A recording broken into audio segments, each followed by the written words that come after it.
오늘이 무슨 날이죠? 3.1절입니다. 우리 3.1절은 원래 뭐를 기념하는 날이죠? 우리가 일본을 대항해서 대한독립 운동을 한 날입니다. 이 날에 우리가 세계에 유례 없는 독립운동이었죠. 이것이 또 유례가 되어서 인도에까지 이제 이어지게 되는데요. 이 날을 또 기념하기 위해서 좀 많은 사람들이 함께 모여서 축하를 하고 또 우리 이 선배들의 선조들의 또한 그런 정신을 또 기리기도 했지만 또 3.1절을 맞이해서 오늘 광화문에는 또 여러 가지 또 모습들이 있었습니다. 대표적으로 이것인데 보여주시죠. 한쪽에서는 극우적인 발언을 하면서 지금 야당 총재를 대표를 이제 구속하라고 얘기를 하고 또 반대쪽에서는 또 대통령을 향해서 퇴진하라고 완전히 이제 극단적인 대립이 같은 공간에 다른 시간 안에 있었습니다. 민주국가라 얼마든지 자기의 정치적인 소견을 이야기할 수 있죠. 그건 잘못된 것이 아닙니다. 그리고 극우든 극좌든 우리나라 민족, 우리 대한민국 국민인 건 확실합니다. 근데 문제는 무엇이냐면은 이러한 우리의 굉장히 감정을 자극하는 우리의 생각을 굉장히 한쪽으로 쏠리게 만드는 이런 구호들의 도대체 출처는 무엇일까? 어떤 이 정치학자가 얘기하기를 우리나라 지금 정치가 60년 전으로 돌아갔다. 한마디로 퇴행했다라고 이야기를 했는데 그 이유가 뭐냐면 60년 전에 똑같이 나라가 두 쪽으로 쪼개져서 싸우던 일을 지금도 똑같이 하고 있다는 거예요. 그때는 지금보다 더 심각해서 아예 서로가 서로에 대해서 적을 나누고 대항하고 죽이까지 했었는데 그 일들이 지금 6, 70년을 역행하고 있는 모습입니다. 그런데 사실은 이런 이 좌우의 대립, 극단적인 정치적인 입지의 완전한 대립은 사실 이거는 좀 오래된 역사입니다. 이렇게 생각하면 되는데 언제부터 시작이 됐냐면 심지어 로마 시대에도 이런 일이 일어났습니다. 그래서 소위 말해서 공화정편, 그래서 국민편 혹은 왕정정치편 이렇게 나눠줘서 막 싸우기 시작했는데요. 왜 이런 일들과 이런 나눔과 이런 분열들이 계속의 역사 속에서 이어났냐? 여기서 끝난 게 아니라 중세시대에 마녀사냥이 있었죠. 또 관동 대학살 때 한국 사람들도 엄청 희생됐죠. 이런 이 극우 극좌 이 정치의 대립 이거는 사실 정치인들이 뒤에서 꾸민 거라고 그러면 여러분은 어떻게 생각을 하십니까? 정치인들이 일부러 이것을 조장하고 있습니다.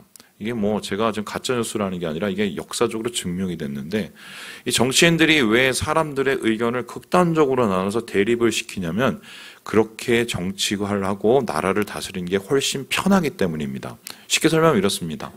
어떤 나라에 굉장히 큰 문제가 있습니다. 예를 들어서 빈부의 격차라든가 아니면 물가가 너무 높다든가 아니면 굶어 죽는 사람들이 많다든가 그럼 그거는 것들을 정치인들이 잘 해결하고 분배를 하고 그런 것들을 통해서 어떻게 해요?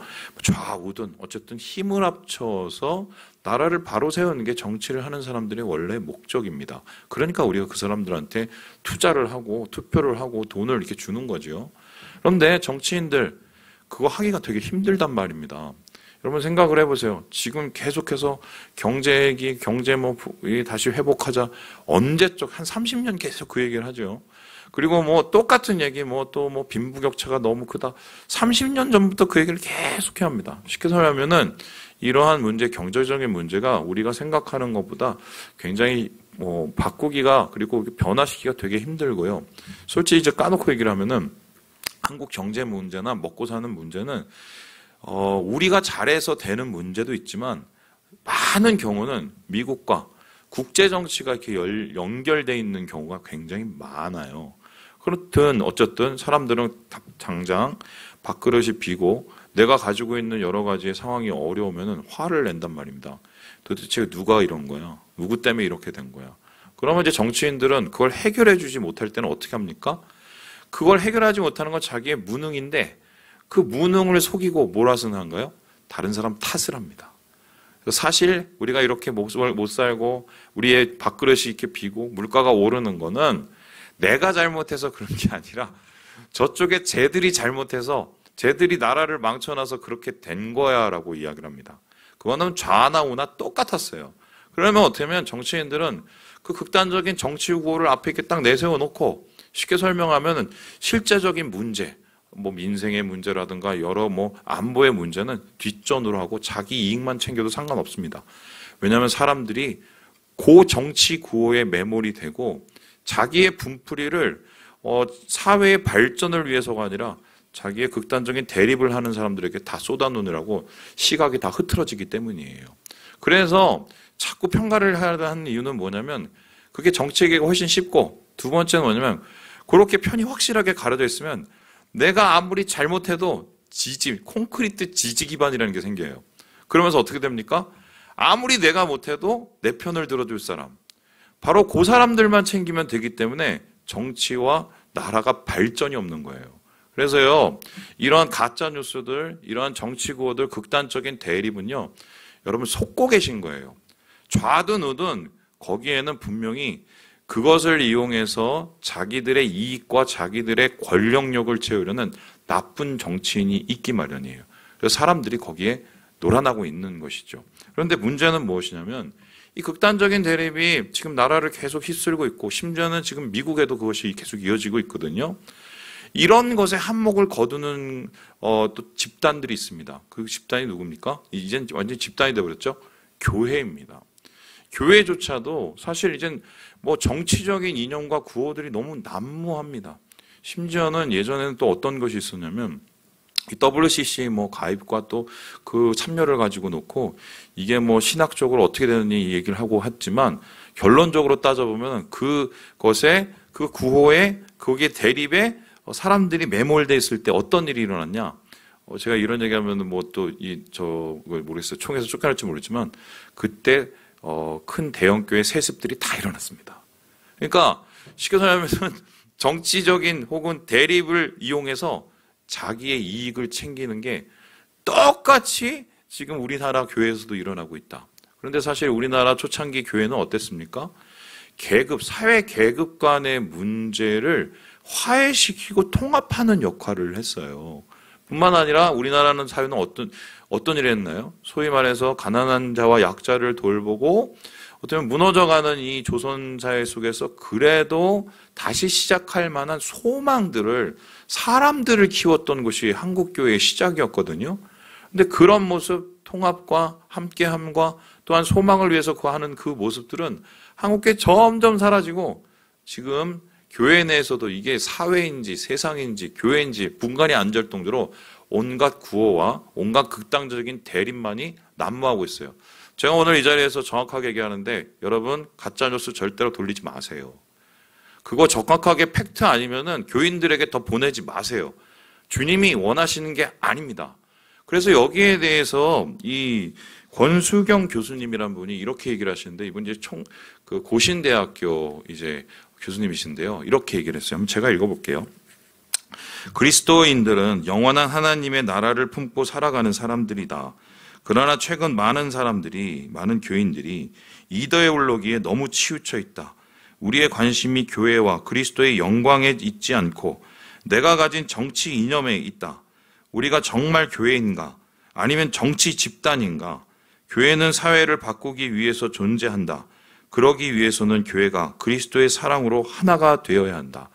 안 그래도 사회가 두 쪽으로 쪼개져서 싸우고 있는데 교회 안에서도 같이 싸우고 있으면 교회가 해야 될 일을 하지 못한다는 거예요. 교회는 무엇입니까? 화평의 다리가 되고 화해가 되고, 그래서 둘이 되는 것을 하나가 되게 만드는 것이 그게 교회입니다. 왜냐하면 교회는 예수 그리스도의 십자가 위에 세워진 곳이기 때문이에요. 십자가는 뭡니까? 하나님과 인간의 나누어진 관계를 예수의 피로 하나가 되게 만드는 거고, 이웃과 이웃, 원수와 이웃 간의 그 대립이 예수의 피로 하나가 되게 만드는 게 그게 십자가죠. 교회가 해야 될 바로 그러한 사명은 그것인데, 하나가 되기보다는 오히려 역행하고 있는, 세상과 똑같아지고 있는 이런 교회. 과연 예수님께서 오늘의 교회, 이 한국교회를 보고 어떻게 생각을 하실까요? 우리가 한참 잘못되고 있다. 그래서요, 진짜 교회는 어떠한 교회입니까? 여기에 대해서 바울은 이렇게 얘기하고 있습니다. 우리 함께 13절 말씀을 같이 한번 읽어보도록 하겠습니다. 시작! 우리가 유대인이나 헬라인이나 종이나 자유인이나 다 한 성령으로 세례를 받아 한 몸이 되었고 또 다 한 성령을 마시게 하셨느니라. 이게 뭐 그냥 여러분 잘 아시는 말씀이지만 대단한 말씀입니다. 유대인과 헬라인이 하나가 됩니다. 당시에 유대인들에게 있어 헬라인은 이방 민족이었습니다. 이방인들은 지옥의 땔감이라고 불릴 것만큼 경멸하는 존재인데 유대인이 헬라인하고 하나가 됩니다. 헬라 사람들에게 있어서 유대인은 어떤 사람이냐면 조그만 나라에 정말 까다로운 정말 지지리도 아무것도 없는 그렇고 그런 인간들이었어요. 그런데 그러한 헬라인과 유대인이 예수 안에서 하나가 됩니다. 이것이 바로 교회라고 얘기해요. 뿐만 아니라 종과 자유인이 하나가 된다고 얘기합니다. 이 종과 자유인이 하나가 된다. 우리식으로 한번 얘기를 해볼까요? 예전에 이 전라도에 있는 교회였죠. 한 교회 안에 머슴과 주인이 살고 있었습니다. 주인은 장로, 머슴은 그냥 교회 집사로 들어왔겠죠. 그런데 나중에 어떻게 합니까? 그 주인이 이 머슴을 열심히 공부시켜서 목사님으로 세우는 거 아시죠? 그리고 목사님으로 세워서 저 장로님이 목사님을 섬깁니다. 이런 말도 안 되는 조선 후기 혹은 이 대한제국 사회에서 일어난 이 일이 왜 가능했냐? 교회였기 때문에 가능한 일이에요. 이 고린도 교회와 혹은 당시 이 초대교회도 마찬가지였는데 말도 안 되는 자유인들과 종, 쉽게 설명하면 자유인들은 종을 죽일 수도 있는 권리를 가지고 있었어요. 근데 그런 사람들이 한 식탁에 둘러서 함께 먹습니다. 형제 자매라고 부릅니다. 이러한 기적과도 같은 일이 일어나는 것이 바로 교회인데 그 교회가 이렇게 되는 이유는 무엇인가? 우리가 한 성령으로 한 세례로 예수의 안에서 한 몸이 되었기 때문이라고 얘기합니다. 그래서요, 교회는 어떤 곳이냐? 한 몸이다. 하나의 몸. 이 몸을 가르쳐서 뭐라고 합니까? 공동체라고 하죠. 교회를 공동체라고 부르는 그 말은 우리가 한 몸이라고 하는 것입니다. 그런데 이렇게 지금 바울이 고린도 교회를 향해서 한 몸임을 강조한다는 것은 어떤 뜻입니까? 고린도 교회의 한 몸이기를 위해서 노력을 해도 그렇지 못할 여러 가지의 위기와 분열의 씨앗이 있었다는 것입니다. 이 고린도 교회가 분열과 여러 가지의 어려움을 당한 모습을 살펴보면 오늘날 한국교회의 모습하고도 굉장히 맞닿아 있는 것을 보게 되는데요. 그들이 하나가 아니라 여럿으로 찢어졌던 이유는 크게 이렇게 세 가지 원인이 있어요. 이 다음에서 보시듯이요. 첫 번째는 이 리더십들이 혼재해 있었습니다. 어떤 사람은 바울에게 세례를 받아서 바울파라고 그러고 어떤 사람은 혹은 아볼로에게 또 어떤 사람은 게바 그러니까 베드로에게 어떤 사람은 나는 그리스도파다라고 얘기하면서 서로 이제 각자가 생각하는 그 리더에 따라서 교회가 4분 오열되어 있습니다. 이렇게 보면은 우리 생각에는 바울과 아볼로 혹은 아볼로와 베드로와 또 이 바울이 서로 사이가 안 좋았는가? 이런 생각이 들 수 있습니다. 그런데 그렇지가 않았어요. 이들에게는 거의 문제가 거의 없었습니다. 그러면 누가 문제였느냐? 이들을 지지하는 사람들이 문제였어요. 그러면은 왜 이 사람들은 오히려 게바와 바울과 아볼로는 아무런 갈등이 없는데 왜 이들을 지지하는 사람은 갈등이 생긴 건가요? 이거 여러분 아시죠? 주도권 문제였습니다. 교회 안에서 내가 주도권을 잡기 위해서 우리는 무슨 파, 얘네는 누구 파, 쟤네는 어떤 파 나눠서 교회 안에 그 몇 명 안 되는 그 속에서 소위 말해서 밥주걱을 잡고 소뚜껑을 잡기 위해서 싸워내기 시작하는 거죠. 그러한 리더십의 혼재가 교회 분열의 첫 번째 모습이었고요. 이거는 사회의 모습하고 똑같은 거였습니다. 이 두 번째는요, 잘못된 영지주의와 은사주의의 문제였습니다. 영지주의라는 것은 무엇이냐면요, 예수의 복음과 그리스도의 십자가로는 부족하다는 생각입니다. 그 위에 그것을 깨달을 수 있는 영적 지혜를 더 깨달을 수 있는 우리의 그 시야니, 눈이 열려야 된다고 가리키던 사람들이에요. 그럼 이렇게 되면 어떻게 되냐면 영적인 계급이 생깁니다. 쉽게 설명하면 이런 거예요. 어느 기도원에 가면은 단계가 있죠. 1단계, 2단계, 3단계. 제일 꼭대기에는 기도원 원장님이 계시고 제일 밑에는 온 지 얼마 안 되는 이런 분들. 계급이 세워졌죠. 그 계급을 세우는 방법이 뭡니까? 너 방언에 방언하지 않아? 너 예언에 예언하지 않아? 그리고 너 어떻게 원장님이 너를 인정해줬어 안 해줬어? 이걸 가지고 계급이 세워지죠. 그 당시에도 은사주의와 영지주의의 영향 때문에 교회 안에서 소위 말해서 영적인 계급을 세웠어요. 여러분, 하나님께서는 그런 계급을 세우지도 않으시고 오히려 그 계급을 허물기 위해서 예수님께서 이 땅에 오셨는데, 이 고린도 교회에서 줄 세우기를 합니다. 그리고 누가 먼저냐, 왕싸움을 합니다. 세상에서 하던 일하고 똑같은 일을 한 거예요.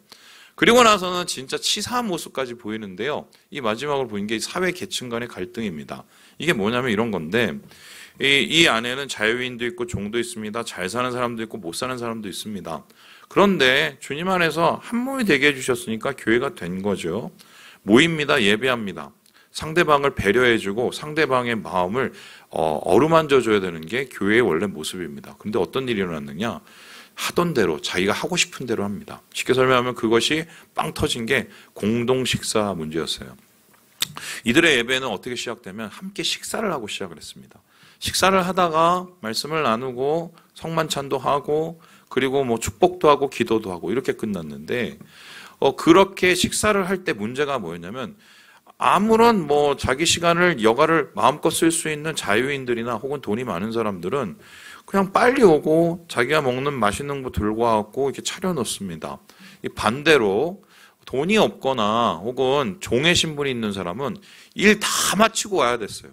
그러면 어떻게 해줘야 됩니까? 우리 생각에는 다 함께 올 때까지 기다리고 같이 먹든지, 아니면은 정말 너무 시장하면 뒤에 오는 사람들 거를 남겨놓든지 뭐 이래야 되는데 전혀 그런 게 없었습니다. 자기가 먹을 거 갖고 왔으니까 자기 거는 자기가 챙겨 먹습니다. 좋은 음식만 다 빼먹어요. 그리고 자기 일찍 와서 배고프니까 사람들 기다려주지 않고 먼저 다 먹습니다. 부스러기만 남아요. 뒤에 온 종들 출신 혹은 천민 출신들은 어떻게 하겠습니까? 속상하죠. 그러면서 이미 마음의 상처를 가지고 예배를 시작합니다. 그 예배가 제대로 되겠어요, 안 되겠어요? 안 되는 거예요. 그래서 거기에 성만찬에 보면 이것도 여러분 고민하셔야 되는 게, 성만찬에 어떻게 죄를 짓거나 또한 거기에 대해서 하나님께 거리낌이 있는 자는 성만찬 전에 그거 해결하라고 그러죠. 사실 그 거리낌이라는 게 정확하게 따지면 어떤 거리낌이냐면 남 실족하게 만든 겁니다. 음식 가지고 남 실족하게 만든 그 사람들을 뜻하는 거고요. 이렇게 사회 계층의 문제, 사회에서 잘 산다고 교회에서도 잘 사는 것처럼 대우를 받으면 그 교회가 아닌데, 그런 계층 간의 갈등이 교회에도 그대로 들고 들어오는 겁니다. 지금의 한국의 모습을 보면 똑같지요. 사회에 있는 분열과 대립이 교회에 그대로 심겨져서 오히려 더 커진 모습. 이게 고린도 교회의 분열의 원인이었던 것입니다. 자, 그렇다면 이렇게 분열된 교회, 이게 하나님께서 원래 디자인하신 모습이 아닌데, 그렇다면 여기에 대해서 바울은 어떻게 이 교회 분열을 해결하려고 했을까요? 이것은 이제 교회의 원리와 교회를 하나님께서 세우신 그 원래의 모습을 보여주는 것인데요. 이런 바울의 설명을 잘 듣다 보면 오늘날 우리가 가지고 있는 이 분열, 극단적인 대립이 되고 세상과 거의 다를 바 없는 이러한 이 나눠진 모습이 된 이 교회 속에서 어떤 것을 우리가 되찾아야 되는지 그 방법, 대안을 찾게 되기 마련이죠. 이에 대해서 오늘 말씀을 보면 한 몸인 교회를 이 바울은 세 가지로 해석을 하고 있습니다. 우리 같이 한번 첫 번째 읽어보도록 하죠. 시작! 교회는 붕어빵이 아니다. 교회는 붕어빵이 아니라고 얘기합니다. 우리 희율이가 여기 옆에 있는 붕어빵을 정말 좋아해요. 그래서 한 번 먹으면 3개를 먹습니다. 정말 많이 먹죠. 근데 정말 맛있게 먹어요. 옆에 있으면 막 저도 같이 막 먹고 그러는데, 이 붕어빵 아저씨가 너무 좋아해서 붕어빵을 이렇게 들고 이렇게 따끈따끈하게 희율이를 주고 이렇게 와요. 여러분, 제가 왜 붕어빵이 아니다고 하냐면 그 따끈함이 문제가 아니라, 붕어빵을 보면 어떻게 해요? 다 똑같죠? 생긴 게 다 똑같죠? 교회를 마치 붕어빵처럼 찍으려고 하시는 분들이 있습니다. 이 대표적인 분들이 뭐냐면, 예전에 무슨 두날개 하시는 그분들, 제가 거기 가서 깜짝 놀란 게, 저도 뭐 그 공부도 하고 뭐 하도 목사님이 얘기해갖고 뭐 저거 무슨 컨퍼런스도 참여하고 그랬는데, 뭐 강력한 교회 뭐 다 좋아요. 근데 거기서 뭐냐면 마지막에 그런 게 있어요. 목사님이 이제 그 교인을 데려다 놓고 이렇게 얘기합니다. 자, 너 나하고 여기서 뼈를 묻을 거야. 뼈를 묻으면 내가 너를 리더로 세우고, 안 묻으면 너는 끝. 무슨 말을 하려는지는 알겠어요. 이제 그 뼈를 묻고 리더로 세운다는 뜻은 뭐냐면 자기에 대한 완전한 순종을 넣는 복종을 뜻하는 거거든요.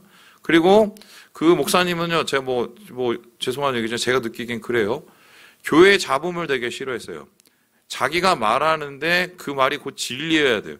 근데 사실 이러한 식의 리더십은 한국교회 그동안 3, 40년 동안 계속해서 다스려졌던 거예요.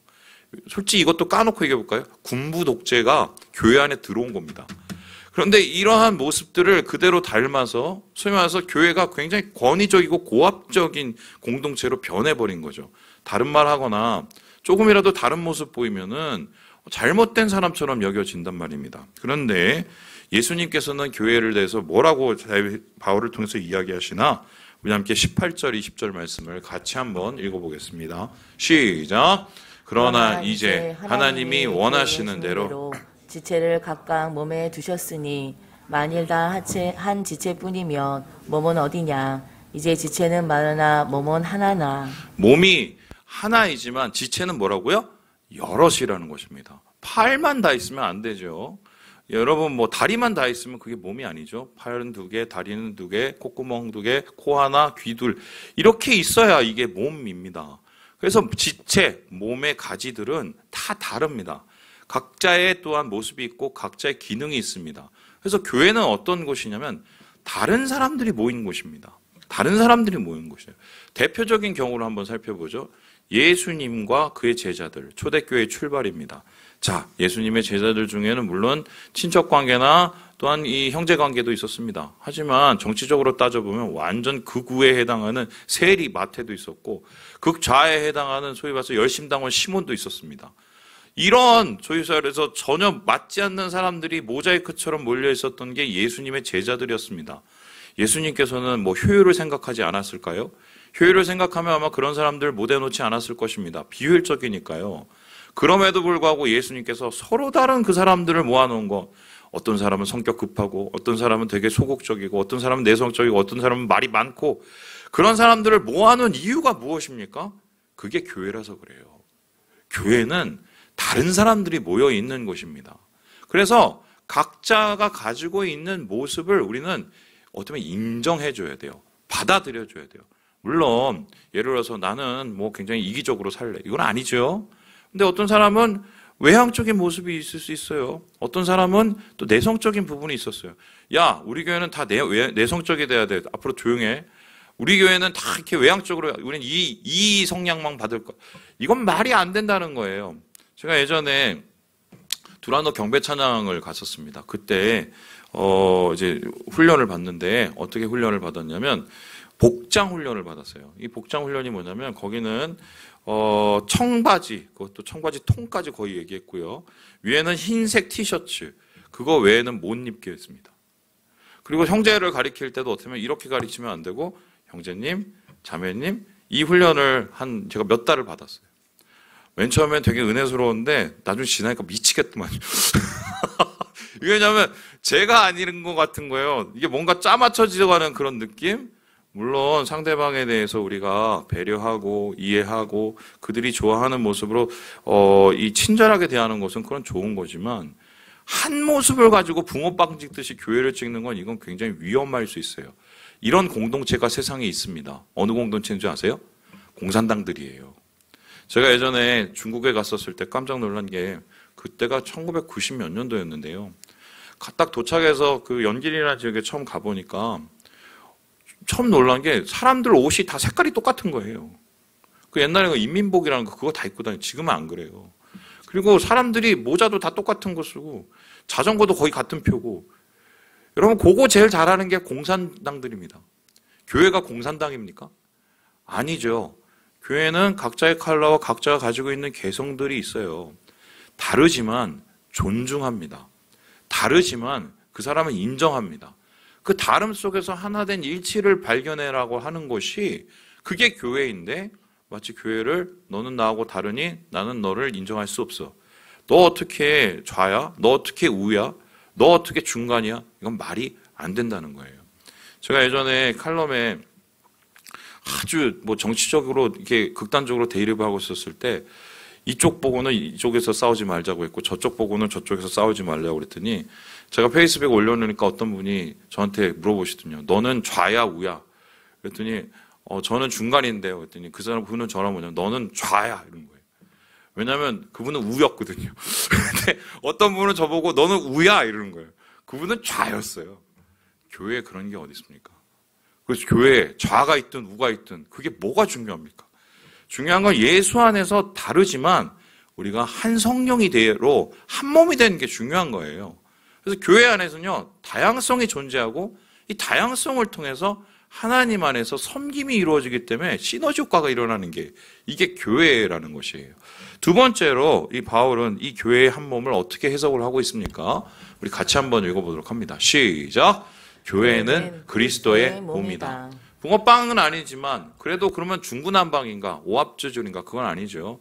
교회는 분명한 방향성이 있다는 것입니다. 그 방향성은 무엇입니까? 예수 그리스도십니다. 예수 그리스도의 몸이라는 것, 우리 함께 27절 말씀을 같이 한번 읽어보도록 하겠습니다. 시작! 너희는 그리스도의 몸이요 지체의 각 부분이라. 우리 그리스도의 몸이면 우리의 머리는 누구십니까? 예수님이세요. 우리가 손도 있고 팔도 있고 너는 뭐 눈도 될 수도 있겠죠. 그런데 이 모든 기능은 어떻게 보면 컨트롤이 됩니다. 하나가 됩니다. 그리고 뭔가 융합이 됩니다. 무엇에 의해서요? 머리에 의해서 되죠. 주님의 뜻을 함께 쫓아가는 게 교회입니다. 하나님의 마음을 함께 품는 게 교회입니다. 그래서 교회가 일치가 되는 이유는 똑같아져서 되는 게 아니에요. 예수 마음이 되기 때문이에요. 예수 마음으로 예수님의 뜻을 함께 구하기 때문에 그 함께 구하는 예수 마음과 예수 뜻으로 교회는 하나가 됩니다. 각기 다른 지체와 각기 다른 개성을 가지고 있지만 자기가 가지고 있는 달란트와 영역을 통해서 예수의 마음을 이루어갑니다. 예수의 뜻을 세워갑니다. 그게 교회예요. 그래서 넓은 모습으로 보이는 교회는 하나 되어서 어떻게 보면은 한 몸으로 이루어진 것 같지만 가까이서 보면은 모자이크처럼 각 기능이 저보다적으로 하고 있어요. 그러니까 이게 그림을 떨어져서 보면 이건 아름다운 그림이 되지만 교회 일단 하나하나 이렇게 뒤쳐보면 이건 교회는 지금 세세하게 보면 이건 전혀 다르게 돌아가는 것처럼 보이거든요. 하지만 교회는 예수 그리스도의 뜻과 마음으로 하나 되어야 된다. 그래서 우리 교회가 하나가 된다는 것은 어떤 뜻입니까? 예수 마음이 된다는 거예요. 우리가 어떤 상황에서건 어떤 환경에서건 예수 마음이 어떤지를 우리가 구해야 됩니다. 예수님이라면 이 상황에서 무엇을 하실지를 구해야 됩니다. 사람마다 방법이 다 다를 수는 있어요. 그러나 이루어가는 목적은 결국 똑같습니다. 교회라는 것은 바로 그래서 예수 마음으로 그러면 무엇을 이루어갈까요? 영혼을 살립니다. 세상을 변화시킵니다. 사람을 세웁니다. 그게 바로 교회가 예수의 마음으로 예수의 뜻을 이루어가는 과정, 우리를 통해서 하나님 나라를 세우는 게 바로 교회의 하나됨의 이 모습이라는 거예요. 마지막으로 주님께서는 이 바울을 통해서 교회의 한 몸을 어떻게 이해하고 계십니까? 우리 같이 한번 읽어보겠습니다. 시작! 교회는 사랑으로 하나 된다. 붕어빵이 아는 서로 다른 사람들이 예수 그리스도의 뜻을 아무리 쫓고 마음을 쫓으려고 해도 다르니까 싸우기 마련입니다. 한 가지를 가기도 제각각의 생각을 하고 제각각의 표현을 하기 때문에 오해가 있을 수 있어요. 저는 저희 아내하고 지금 뭐 10년 전, 거의 20년 가까이 사는데 아직도 저는 제 아내 마음을 모를 때가 많습니다. MBTI를 해봤더니 완전 반대예요. 저하고 반대. 어떻게 딱 그렇게 생겼는지 저하고 완전히 반대예요. 그러니까 저는 이 생각을 하고 있는데 똑같은 상황을 저희 아내는 전혀 다른 생각을 하고 있을 때가 많습니다. 답답하죠, 어떻게 보면은. 그런데 생각해보면 왜 같이 삽니까? 사랑하니까 삽니다. 왜 다른데 왜 그리스도 안에서 싸우면서도 같이 있습니까? 사랑하니까 그런 거예요. 목사님, 저는 저 사람이 사랑되지가 않는데요. 저 사람은 제 스타일이 아닌데요. 이렇게 말씀하실 수 있어요. 그런데요, 성령이 하시는 일이 뭔지를 한번 생각을 해보면 압니다. 성령이 도대체 뭘 하시는가? 성령은 은사를 주시는가? 혹은 성령은 우리에게 무슨 열정적인 신앙을 주신가? 근데 여기에 대해서 바울은 성령의 최고의 이야기를 이렇게 이야기하고 있어요. 우리 함께 31절의 말씀을 같이 한번 읽어보겠습니다. 시작! 너희는 더욱 큰 은사를 사모하라. 내가 또한 가장 좋은 길을 너희에게 보이리라.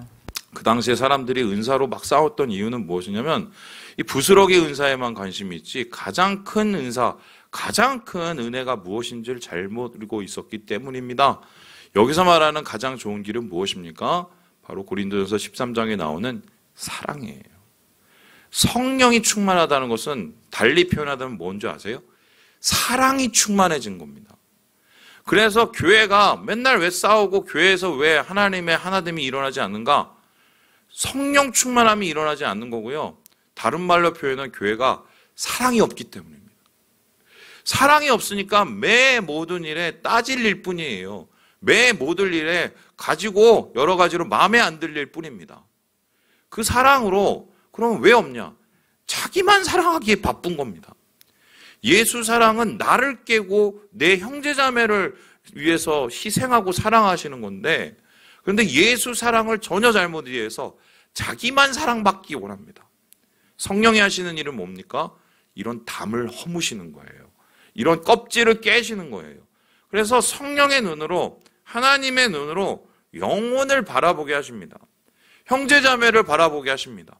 그렇게 못나 보이던 게 성령 충만함으로 바라보면 그의 약함이 되고 내가 채워줘야 될 국률이 돼요. 똑같은 상황도 성령의 충만함으로 어떻게 사랑을 가지냐에 따라서 전혀 다른 얘기가 돼버립니다. 우리 교회는 왜 이게 모자라? 저 집사님은 왜 이게 안 돼? 똑같은 얘기지만 주의 성령이 우리 마음에 충만하고 그 성령으로 사랑이 충만해지면 내가 그것을 채워야 될 하나님의 사명처럼 느껴지는 거예요. 그래서 교회의 이 존재 양식은요, 바로 하나님의 성령 충만의 사랑이라고 오늘 바울이 말씀을 통해서 이야기하고 있는 거예요. 그래서 교회는요, 절대로 둘이 나눠져서 싸우는 건 말이 안 돼요. 교회에 무슨 계급이 있어요? 교회에 무슨 정치가 있습니까? 교회에 무슨 이데올로기가 있어요? 교회에 무슨 호남, 영남이 있습니까? 이거 다 세상 하는 거 똑같이 교회에서 하려고 하는 나쁜 일들이에요. 주님께서는 그러기 위해서 교회 세우신 것도 아니고요.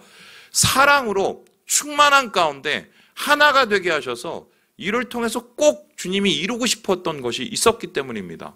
이를 가리켜서 요한복음 17장에 주님은 이렇게 유언을 남겼어요. 우리 함께 읽고 마무리해 보겠습니다. 시작.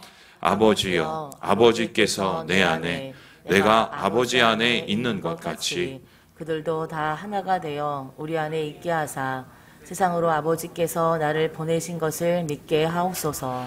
하나가 되게 하신 목적이 뭐예요? 세상에서 아버지께서 누구를 보낸 거예요? 예수를 보내는 걸 믿게 하기 위해서. 우리가 성령으로 다름에도 불구하고 하나가 될 때, 사랑으로 서로를 섬겨서 하나가 할 때, 그것은 바로 예수가 돼요.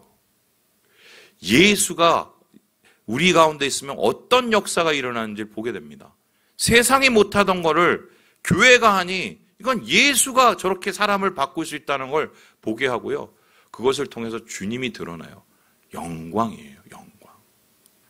말씀을 마칩니다. 교회는 한 몸이 존재 양식이에요. 한 몸이 됨을 통해 주님을 드러냅니다. 우리 사랑하는 형제 자매 여러분, 이렇게 주님께서 소망하시는 교회가 되셔서 진짜 하나님께 영광을 돌리고 그리고 예수를 드러내는 우리 주의 거룩한 공동체 되시길 주님의 이름으로 축원합니다. 기도하겠습니다.